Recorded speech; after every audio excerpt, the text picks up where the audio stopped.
for about almost 5 or 6 years, and then other years in between.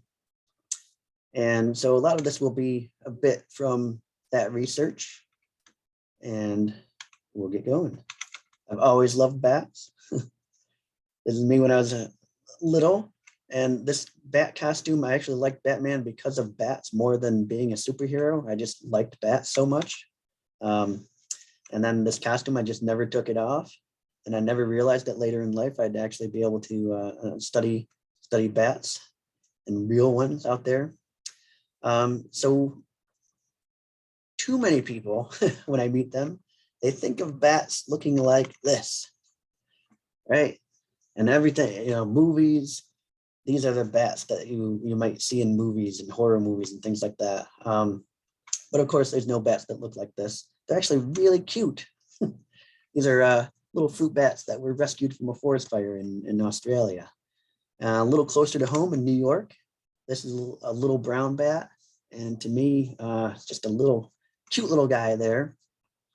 A lot of people think they're flying rodents, but they're actually in their own order called Chiroptera. They've been around for millions and millions of years. Here we have a fossil on the top there, and then at the bottom there's a modern skeleton of fruit bat. One thing to notice is their wings are analogous to our hands, and that's in fact what they're made out of. So if you look in the corner of its wing here, that's a thumb, and then there's 4 fingers that are stretched out, and then there's a membrane that forms their wings.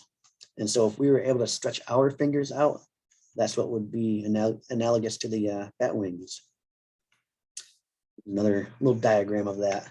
So here you got the thumb and the fingers, and they do call them fingers because that's exactly what they are. And basically, different bats will have different types of wings for different types of flight. And so some bats like to fly really high above, and they'll have much larger wings. Some bats fly more in the woods and in dense foliage, and they'll have a little smaller and more sharp wing shapes. But bats are, like I said, they're in their own order called Chiroptera. And there's over 1,400 species of bats in the world. And they're really highly diverse. And then as you can see from these pictures from around the world, there's really neat bats. They have all sorts of different types of faces, different sized ears. And they're about 20% of mammal species out there. So the only mammals that are more diverse or have more species amongst them are the rodents. There's basically 2 types of bats. There's the Megachiroptera, which are the fruit bats, the much larger bats. Some of those can have wingspans of 5 feet. And then most of what we have around here, actually all of them that we have around here, are Microchiroptera, much smaller bats. Even though, to some people, when they see them in flight, they might think they're a lot bigger than they are. But most of the bats that we have in New York weigh a little, about the same weight as a quarter, the coin of a quarter. So they're super important. Fruit bats, of course, down in the tropics and Central South America, they disperse seeds of forest. So tropical forests, they're very dependent on fruit bats. But we also have nectar bats. We actually have a couple species in the United States, in the southern parts of Texas. They pollinate flowers. And I just thought this was kind of neat to have this picture of a almost like a hummingbird feeder, but for bats. But the majority of bats, and of course there's vampire bats, but there's only 3 species of those, and they're in Central South America. Most bats eat insects, and that's one of the biggest benefits that they have to us, is they'll help control crop pests. And of course, nobody likes mosquitoes, and so bats, many species in New York eat mosquitoes, and most of them will eat about 50 to 100% of their their weight a night in insects. And I just love this. I had to put this little picture of the tent making bats down in the corner here. Little bats that actually bite the ribs of a giant leaf and they form a tent and they all roost together there. Those are in, unfortunately not in New York, but they're neat. And what I did, I was lucky enough to study bats. I like them. I was always fascinated with them, the way they can curl their wings and actually walk on their thumbs. It was actually more fascinating when they actually fly. One of the ways that we study them is we use their echolocation. And so, of course, most people know that bats echolocate. They use ultrasound to, they make a noise out in the environment, and then the echoes that bounce back, they will tell them what their environment is like and where they can find insects. But we can use that to study them. And bats are pretty hard to study because they are active at night for the most part. And so one of the ways to do that is to use their echolocation. And we'll use machines that will record their sounds and actually translate it into something that we can hear and or look at. And so this is just a couple of examples of calls. Different species of bats will show up as different frequencies, and we can look at that on spectrographs. So here's a northern long-eared bat, and then just to see the difference of a pipistrelle, which is now called a tricolored bat, but they have a couple different, different species of bats we can see as different types of calls. And we can even see when they're hunting and versus just flying. We'll put bat recorders out in the woods or in anywhere that we want to study them. In fact, I've done it with a recorder on top of my car. And for the DEC, I was driving around and recording bat calls with a bat detector magnetized to the top of my car. But what I did was, a lot of the research that I did was out in the woods. So we just put bat detectors out for a couple of nights and listen to what we could get. But we also capture bats. This is kind of neat. Some bridges will actually house bats. And this is us trying to figure out a way to capture them and take a look at them. And these are a few big brown bats, and this is how we could see them down in the cracks of the bridges. It was pretty interesting because those bridges, we put thermometers down in the cracks, and it'd get 98 degrees or more in those cracks, and they were just fine in there. A lot of times they were awake, and with big trucks driving by and vibrating the bridge, all these little bats would just be hanging out in there. Pretty cute. And look at that, so cute. And little big brown bats in the cracks. So we capture them in different ways like that on the bridge. We had to figure out a way to do it. But usually you go out at night and you set up nets, and we would wait for the bats to get caught in the net. And they're pretty neat because, we'd set them up on trails and roads and anywhere that bats might fly through, from a roost down to either water or openings where they would hunt insects. And it's pretty neat because they would actually turn off their echolocation. If they know a pathway, a lot of times they would not use their echolocation. So therefore we'd catch them, but they're super smart. And we'd have to try all different ways to try to catch the bats. So often we'd try to find a curve in a road or a curve in a trail, try to trick them into getting in the net. And oftentimes we'd sit right next to it and you could see a bat fly right up to the net and then fly right back. They're really smart.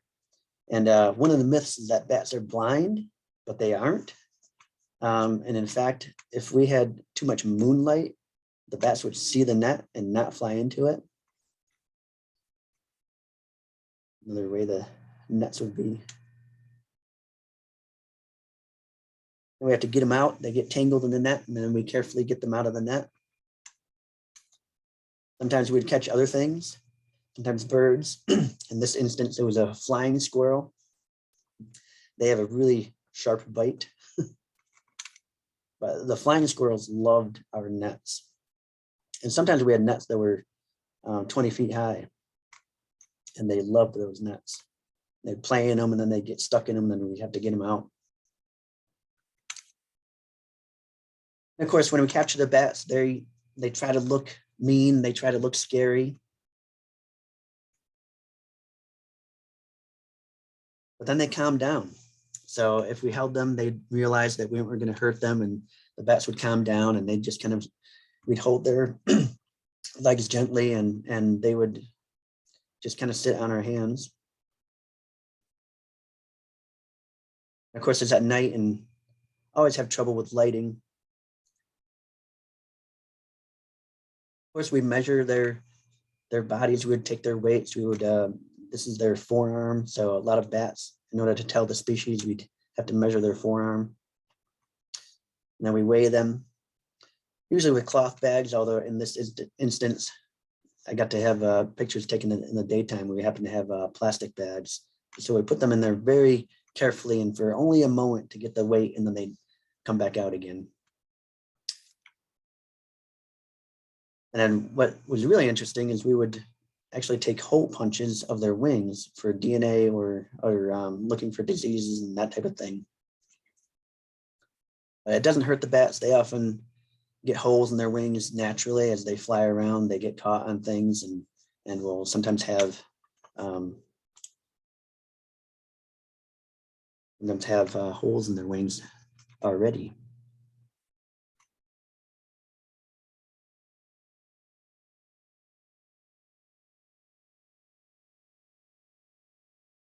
There we go. All right. Hopefully it's still changing for everybody. At a moment there where it didn't seem to be changing. One of the things I like about doing a lot of my wildlife work is we see other things. And so often while we're out there with the bats, we'd have, if it was wet enough, we'd have salamanders crawling on us. Perfectly harmless. They're just looking for insects and different things. But I thought that was one of the neat critters that would visit us. We'd look at their age. And I think this is pretty fascinating about the bats is that the young ones, if you can see in the kind of in the joints of the wing, on the young juvenile bats, the joints weren't fully developed yet, and they could still fly, but you can actually see through their joints. Another one. So once their bones fully form and they're fully adult, then you can't see that through their wing bones anymore. And we would put radio tags on them, radio transmitters, and these little tiny radio transmitters would shave off a little bit of their fur, and we put the transmitters on their back, and then they would last for a few days, and then they would actually fall off on their own, and we'd have to go find the transmitter. But in those few days, they would give us a bunch of information about where the bats were sleeping during the day. And often these bats were sleeping in trees. And we'd go and we'd try to radio track them. Sometimes with different perils out there. This is not in New York. This was in South Carolina where I was doing it. We'd run into copperheads and rattlesnakes and bears. But none of them ever hurt us. We were fine. I actually wanted to find them. But where do the bats go? A lot of bats actually sleep in trees in the daytime. So females would find large trees that had a lot of space either under their bark or in cavities in trees. So a lot of bigger trees will have holes in them, either made by woodpeckers or fungal damage. And so the bats would use those. Females would all roost together. And males would roost alone. And I thought this was pretty neat. We found a bat that was roosting about 3 feet off the ground in a piece of wood that was just standing. It had fallen off a tree. There happened to be a little hole in it. And to the right, this little male bat had gone into the hole, and a spider had made a web around it. And so that right there, I don't know if you can see it, on the right, sticking up through that spider web is the antenna, and it's all covered in web.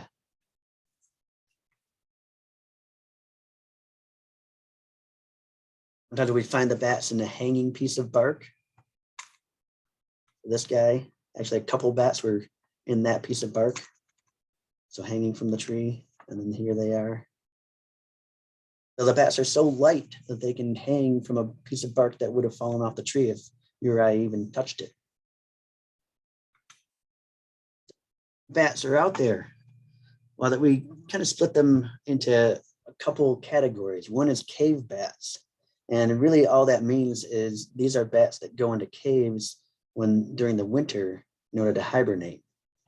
And so the majority of our species are what we call cave bats. Now, one of them used to be the most common was the little brown bat. Just cute little guys. These were a couple that were in our greenhouse at Binghamton University. And I thought it was kind of funny because I would do bat walks, and I could have places where bats would actually fly around people's heads. And bats will fly around us because we attract insects, and a lot of times they actually seem to be curious, and so they'll fly around people. But then I was sitting in my office and I heard people out in the hallway, saying bat, something about bats. And I thought, oh no, somebody didn't like my walk. And I poked my head out of my office and saw that all the people in the hallway had not been on my walk. And so I thought, oh geez, there must be a bat in the building. And so, I asked around, and there happened to be a bat. Everybody said it was around our greenhouse, kind of on our lower floor. So I went down to the greenhouse and I asked the person working there where the bat was. And he said he didn't know. And I looked, and over by my shoulder was the bat on the wall. And so I quickly just grabbed it. And I said, oh, did you know that was there? And he said, yes. And I just asked him, but either way, I got all excited, and I brought the bat around, and I was showing people because, finally I could show people bats. And you would think that would have been kind of traumatizing or anything, but she was okay with it. And she actually brought her baby later. And so this bat underneath her is a female, and she brought her baby back. And so she wasn't too traumatized by me showing her to everybody. Now, having said that, don't grab bats off of walls. I can do that because I have my rabies shots, and I know I can recognize which ones are sick or not. And generally we use gloves to handle bats, as you can see. There's an endangered Indiana bat. These guys actually like to roost in shagbark hickory trees. And here you can see where we put little kind of bird banding tags on their wings. So that way when we recapture them, we can tell which individuals we have.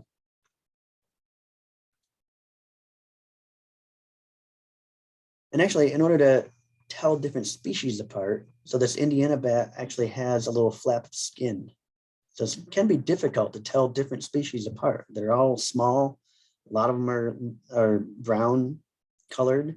And so a lot of times we have to use a little flap of skin on their tail membranes, or sometimes parts of their ears, using measurements of their forearms.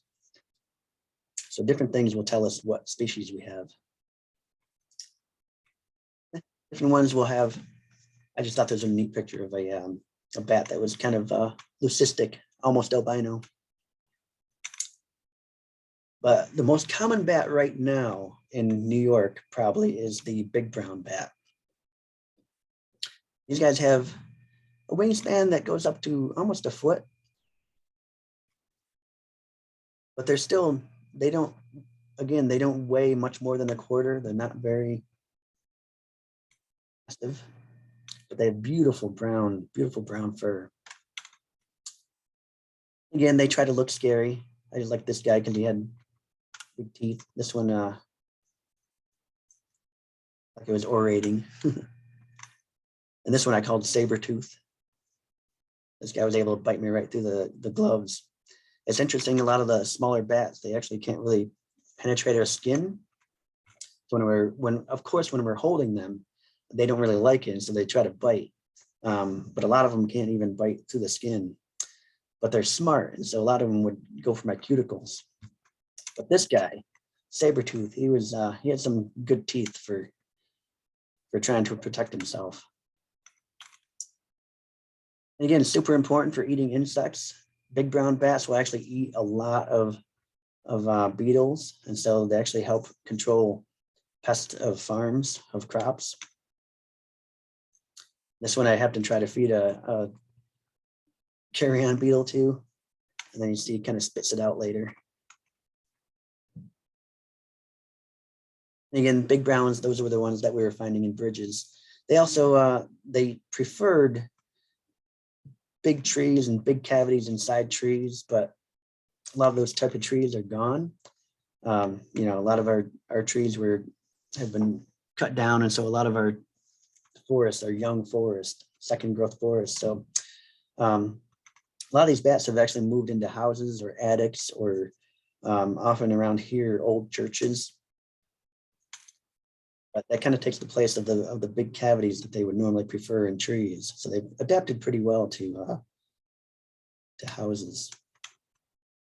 I thought this one was kind of neat with its little white patch of fur on its head. Used to be that this is one of the first bats you would see flying around at night. The tricolored bat. It used to be called a pipistrelle. And they're a tiny bat, tiny little blonde-haired bat with pink wings. See how tiny that is. Is one that we were trying to let go.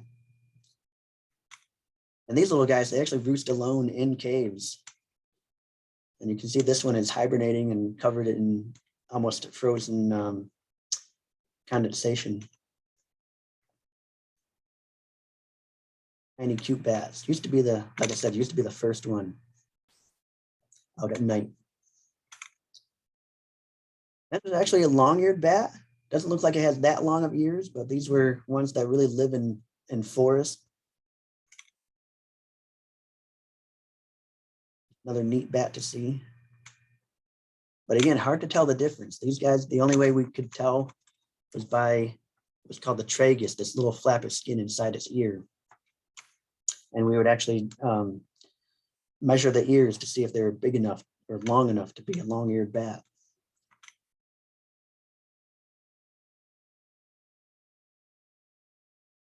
And I thought these were super cute. These little babies that we found, we kind of spontaneously rescued them. So we didn't have gloves at the time with us, and we weren't actually expecting to even find bats, but we found these little babies that were, for some reason, being flushed out of their tree. And so we rescued them and let them climb up the tree by themselves. But tiny little guys. Another type of bat besides the cave bats are tree bats. And these are ones that actually migrate, and instead of hibernating, they fly south, just like a lot of birds do. And there's 3 species of them. One of them is the silver-haired bat. We always think of it as looking like Mickey Mouse, but it actually does have silvery hair on its back.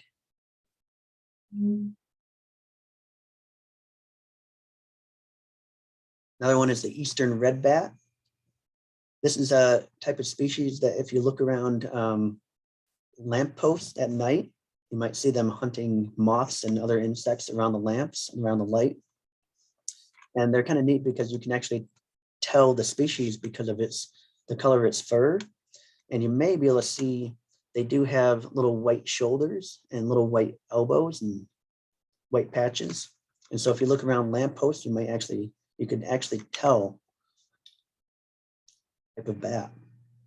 And of course, again, when you have them in hand, they rise up and they try to look scary, but then they calm down. And this one now looks like it almost has this little smile on its face. But one really neat thing about these red bats and the migratory bats is that they have a lot of fur on their tails here. And that way, if it gets cold at night, they can actually wrap themselves up with that tail to be warm.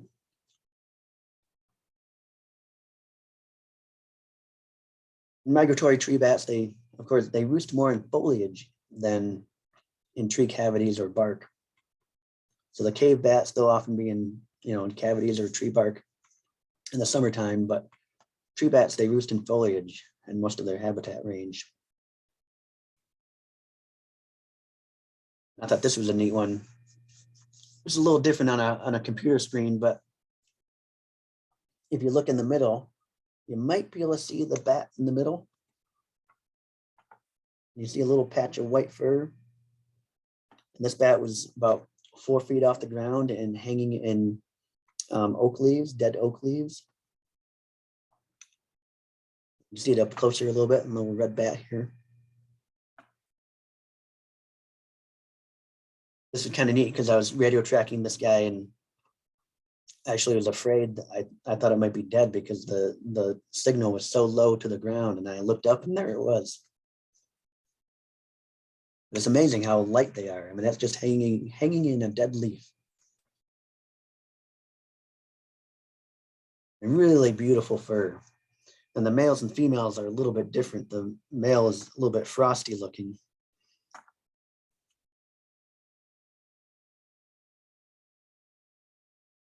That's just a neat picture I found of a red bat that was carrying its twins. So bats are actually really slow reproducing. They have usually about 1 pup or 2 pups a year. And yet they actually live, some bats have been found to live over 40 years.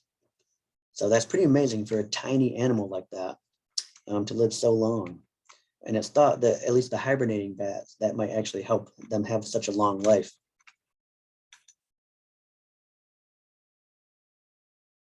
My favorite bat, I also used to study wolverines. And so this bat to me looks like a wolverine.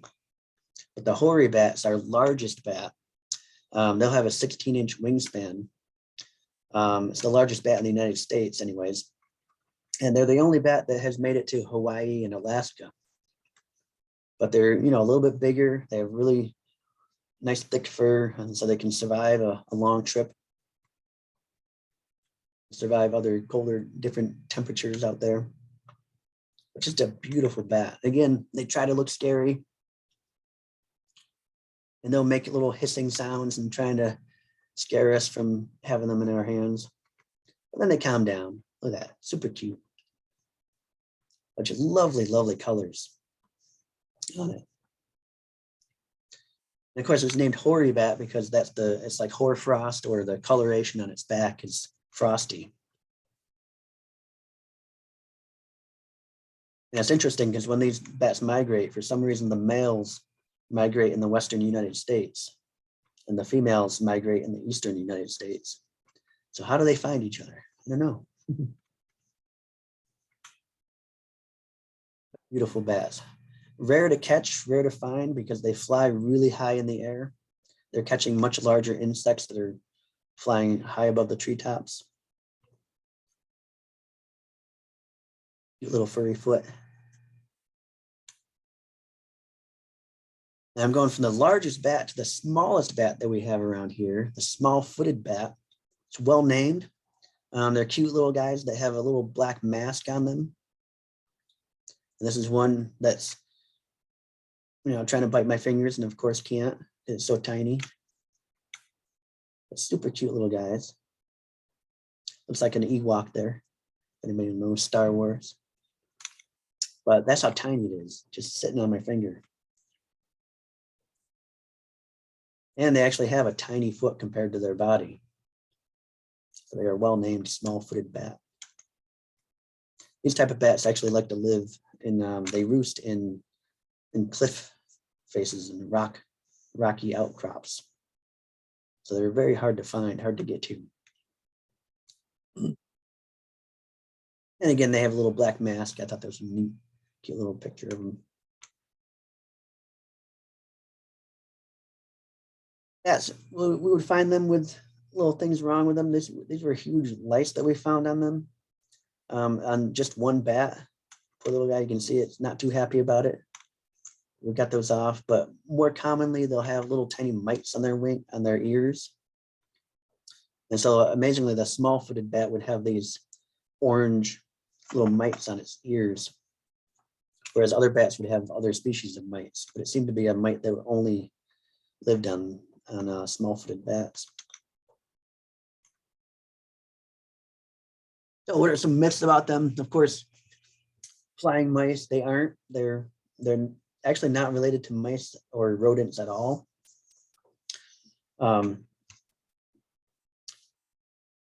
A hard time finding it, but amazingly, they're supposedly more related to horses than other things. But I don't know. Of course, they can't attack people while they're flying. I mean, most of them, the little guys can barely, like I said, they can barely bite through skin. They're really adept at flying, catching flying insects. They'll kind of catch it in the membranes of their tails, and they can eat on the wing, but they can't, they can't bite people or anything like that on the wing. Pretty much a lot of things that you see in the movies are wrong. Batman can't control them with a little sound thing. Certain sounds won't attract them or anything. So if you're going out and you have certain music on, it's not going to attract them.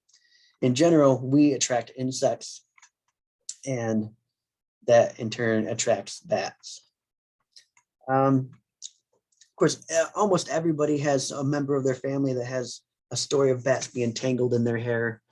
It might be a little less these days, especially in New York, but a lot of other researchers and I were talking about it, and maybe it's possible. I mean, there's so many people that have that story in their family that maybe what's happening is once in a while a young bat that doesn't really know how to fly very well, maybe they're the ones getting caught in people's hair. But I mean, it's actually been tested.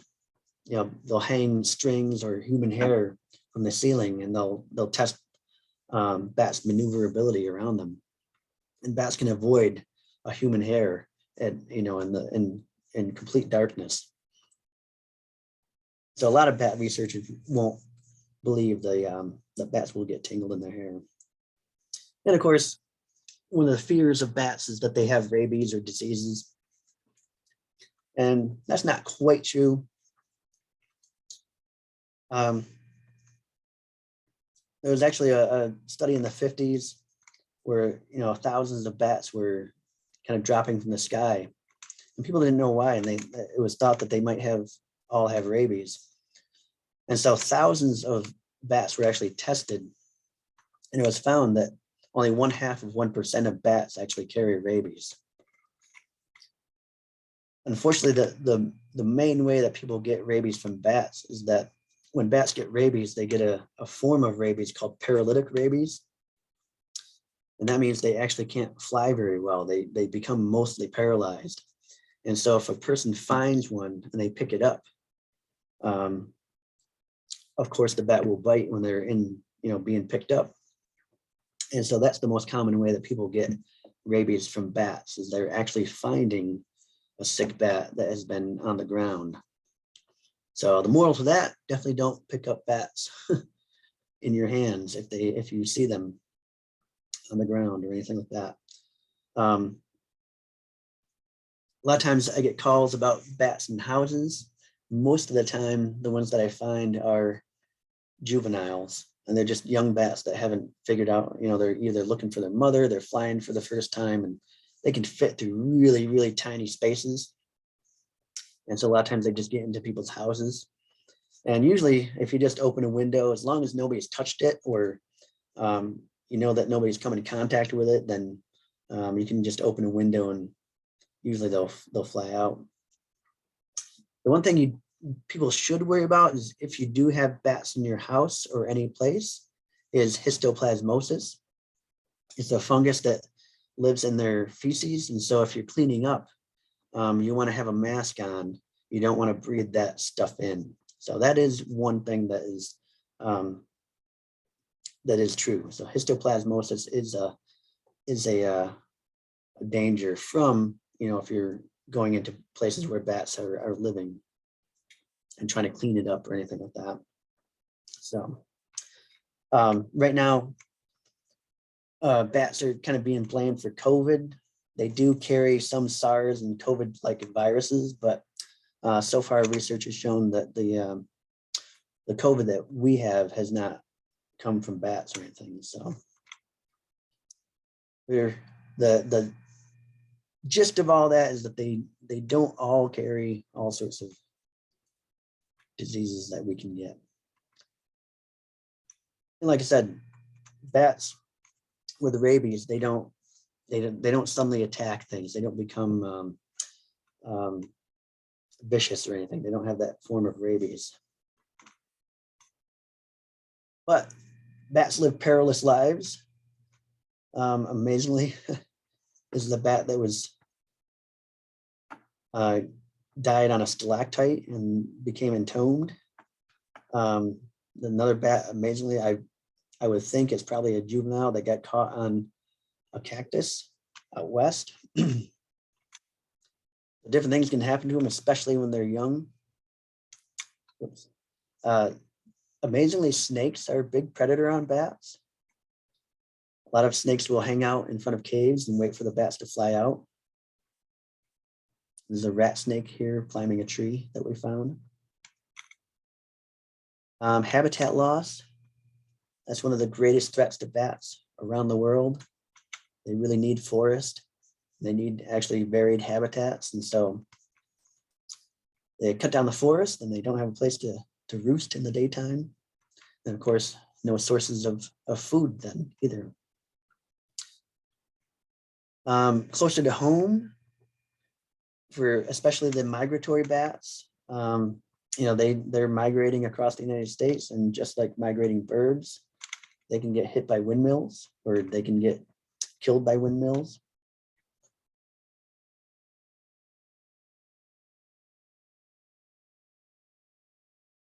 A lot of bats, again, the cave bats, they'll roost in large colonies. And a lot of times, certain bats will raise their young in caves. And so human disturbance can be a threat to them. These are a bunch of little babies. They actually put them in little groups to be babysat by either themselves or possibly sometimes an adult. But human disturbance, a lot of humans like to climb in caves and go into caves, and sometimes that can disturb the bats. But one of the worst things around us in New York is white nose syndrome. And so back in 2006, it was discovered that bats were succumbing to a fungal infection. And you can see here, they call it white nose syndrome because they get that kind of white fungus around their nose. And this fungus, it lives in kind of cooler conditions and caves, and for some reason has switched over to start attacking bats. And so the poor bats, they'll get the fungus, and if it doesn't kill them outright, it'll drain their energy, and a lot of them will try to fly in the wintertime, try to find insects to eat to replenish that energy. And of course it doesn't work. So a lot of bats will die, leaving the caves.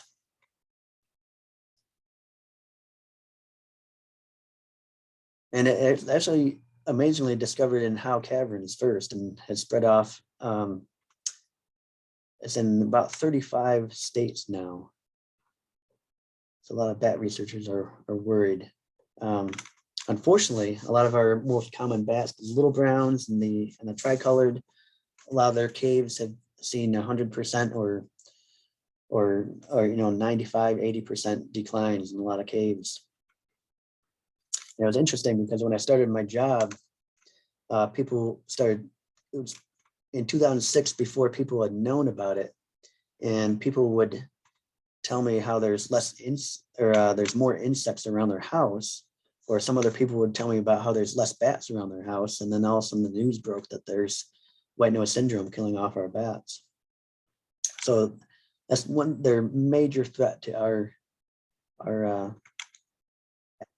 states. I will say that there is new research now showing that at least some of our bats might start to be resistant to the disease. And so hopefully some of our bats will start to recover. But how to help bats? A lot of caves are protected now. At least gates will be put up when the bats are breeding, or if they're endangered type bats, they might put a gate up for them. Doing a lot of education towards spelunkers and people who do a lot of caving, so that they don't disturb bats. And a lot of it is helping bats with their roosting areas. So bat boxes, I thought these were kind of neat. Putting bat boxes on bridges down south. This was kind of neat that old military barracks were turned into bat roosts in certain places.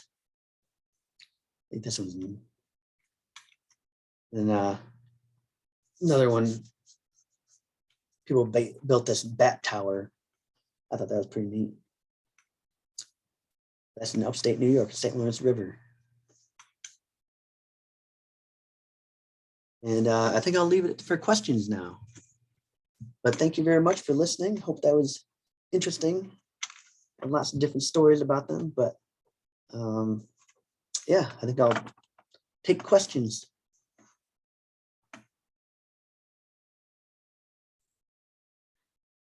Dylan, can you see the chat box? Because there are three, it looks like 3 or 4 questions. Can you see that, or you want me to read it to you?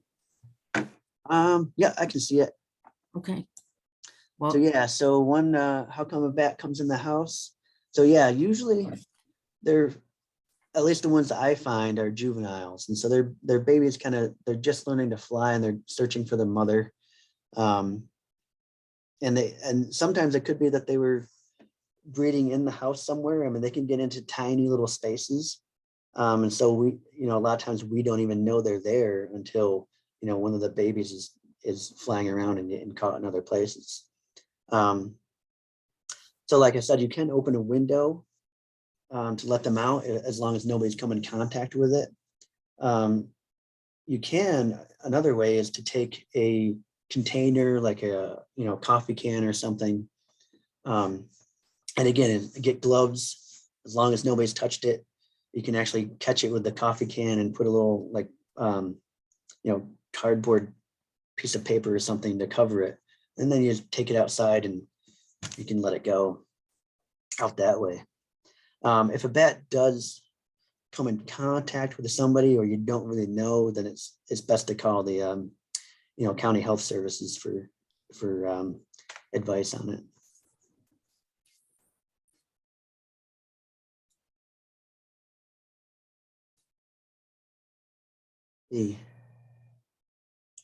So if you see a bat on a wall during the day, are they sick? Actually, this is a myth about a lot of different animals. So coyotes and skunks and raccoons and bats, if you see them out during the day, it doesn't necessarily mean they're sick. A lot of times, again, young bats or some bats will try to feed really for them late in the morning, as if it's kind of like a human staying up too late at night or staying up late at night. So a bat, they fly at night. And so then the morning is kind of when they're supposed to be going to sleep. If they get caught out too late in the morning, then they'll just try to find a place to roost for the daytime, for a temporary roost. And so sometimes they'll, I found bats behind doors, sometimes behind window shutters, different things like that. And so sometimes they'll just try to find a place to hang out for the day until the nighttime, and they can go back to where they really want to be, which is usually in a tree, at least during the summertime. But on that note, if you see a bat anywhere, you definitely don't want to touch it or grab it or anything, because if you do see it, it's a little bit more likely that it could be sick. So they don't all have rabies, and they're not all sick, carrying diseases all the time. But the fact that we can see it, it's a little bit more likely. So But like I said, if they have rabies or something, they won't like fly at you and bite you or anything.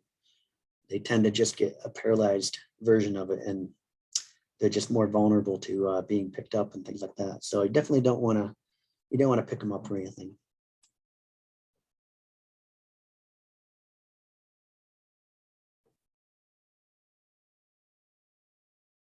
Well, let's see. I involved in any environmental studies? Not anymore. So I was kind of involved peripherally on the bridge stuff, but unfortunately, a lot of the bridges are being made differently, and so they don't have the cracks that the bats like to be in, and so that's why they're in some places they're actually trying to put bat boxes on the bridges. But I didn't have any direct involvement in that stuff. And yeah, bats can certainly be impacted by hurricanes and other natural disasters. You know, anything that destroys forest or trees, that's destroying their roost. And so, yeah, some of them, hopefully, most of them can fly away from, you know, whatever disaster is happening. But of course, you know, if they're breeding or anything, the babies might be more impacted by that type of thing. But yeah, they can certainly be impacted by environmental disasters.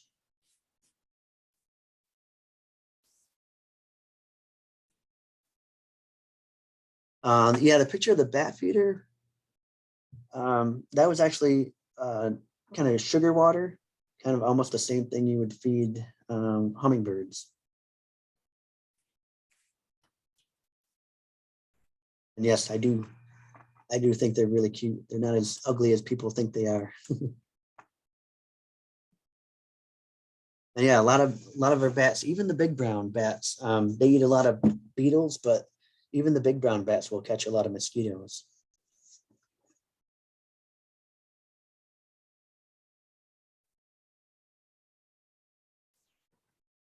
All right, kind of funny doing this over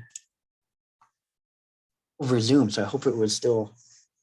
Usually I'm pacing around the room and talking to people close up, but hopefully everybody enjoyed that.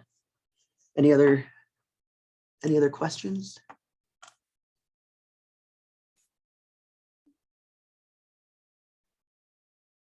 Well, thanks everybody for attending. It was really interesting. I love bats. I donate to, I think it's BatCon every month. Oh yeah, yeah. Yeah. And I love to learn about them and different animals, and I think they're very cute also. Yeah, if anybody has time, I think there's a bat festival coming up in Ohio. Oh, somewhere. really? Yeah. Wow. That would be fun to go to. I'd be on the lookout anywhere anybody lives. Sometimes like we would actually invite local people to see what we do. And so sometimes bat researchers will, you know, let people see what they're doing and see bats close up. Mhm. Well, thanks for doing this. Anybody very have welcome. any more questions? If not, I'll end the meeting. And I thank everyone again, and I thank you, Dylan, very much All for right. doing this for us. Yes, thank you for attending and thank you for listening. Sure. Okay, have a good night, everybody. Bye-bye.